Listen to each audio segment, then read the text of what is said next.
महाराष्ट्र हे कार्यक्षेत्र असणार ज्याच्यामध्ये डिपॉझिट्स घेता येतात आणि लोन देता येतं संपूर्ण महाराष्ट्र या कार्यक्षेत्रासाठी असं हे एकमेव फायनान्स बिझनेस किंवा फायनान्स सेगमेंट मधलं मॉडेल आहे आणि आता त्याचं रजिस्ट्रेशन सुरळीतरित्या चालू आहे. म्हणजे महाराष्ट्राची एनओसी, कर्नाटकची एनओसी आणि दिल्लीतनं येणारं रजिस्ट्रेशन प्रोसेस हे पूर्णपणे स्ट्रीमलाईन पद्धतीने चालू आहे. सो लवकरात लवकर अशा या रजिस्ट्रेशनच्या प्रोसेसला आपण सुरुवात केली पाहिजे. निधी कंपनीला एक खूप चांगला सक्षम पर्याय म्हणून आपण मल्टीस्टेट कोऑपरेटिव्ह क्रेडिट सोसायटीकडे बघू शकतो. मला जे सर्वात जास्त ह्याचं वैशिष्ट्य किंवा जो कॅरेक्टरिस्टिक आवडतं ते म्हणजे एक रजिस्ट्रेशन घेतलं की आपण पूर्ण महाराष्ट्रात काम करू शकतो. आज टेक्नॉलॉजीचा इरा आहे.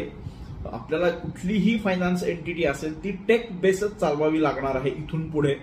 म्हणजे ऍप बेस असेल, सॉफ्टवेअर बेस असेल किंवा इतर टेक्नॉलॉजीचा सपोर्ट असेल.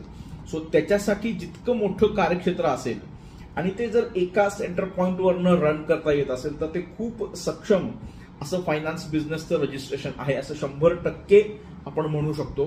सो ते पोटेन्शियल मल्टीस्टेटमध्ये आहे. मल्टीस्टेटचे लॉ देखील आहे, तो देखील एक स्ट्रक्चर फ्रेमवर्क मध्ये येतोय. सो तो देखील एक स्टेबिलिटी पॉइंट ऑफ व्ह्यूनी आपण त्या फॉर्मॅटकडे बघू शकतो. त्याचबरोबर जितकी ट्रान्सपरन्सी मल्टीस्टेट फॉर्मॅटमध्ये इथून पुढे वाढत जाते तितका जास्त विश्वास ग्राहकांचा मल्टीस्टेट क्रेडिट कोऑपरेटिव्ह सोसायटीवर बसत जाणार आहे आणि तो आधीपासून आहे. सो पतसंस्थेच्या तुलनेत की ज्यांचं कॅपिटल हे मल्टीस्टेटला जे 1 CR कॅपिटल लागतं त्याची व्यवस्था जो प्रमोटर ग्रुप करू शकतोय तो त्याच्यासाठी मल्टीस्टेट हे अतिशय उत्तम मॉडेल आहे. सो आपण जसं थंबनेलमध्ये बघितलं नाऊ ऑर नेव्हर. आत्ता रजिस्ट्रेशन चालू आहे. 1 CR कॅपिटलमध्ये रजिस्ट्रेशन चालू आहे. मात्र ते कॅपिटल भविष्यात वाढू शकतं किंवा रजिस्ट्रेशनची प्रोसेस वेगळ्या पद्धतीची होऊ शकते. सो हे सगळं अवॉइड करण्यासाठी क्विकली निर्णय घ्या.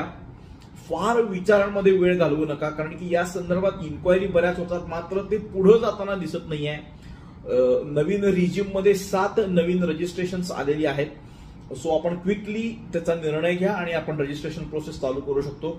या संदर्भात कुठलीही शंका असेल तर तुम्ही व्हॉट्सअपवर मेसेज करा किंवा नंबर डिस्क्रिप्शन मध्ये दिलेला आहे त्याच्यावरती कॉल करा. बारकावे याच्यातले जाणून घ्या म्हणजे ते मी तुम्हाला समजावून सांगेन आणि त्यानंतर लवकरात लवकर ही रजिस्ट्रेशन प्रोसेस कशी चालू करून पूर्ण करता येईल हे आपलं टार्गेट त्या ठिकाणी असलं पाहिजे. सो या संदर्भात आपला सपोर्ट उपलब्ध आहे. थँक्यू.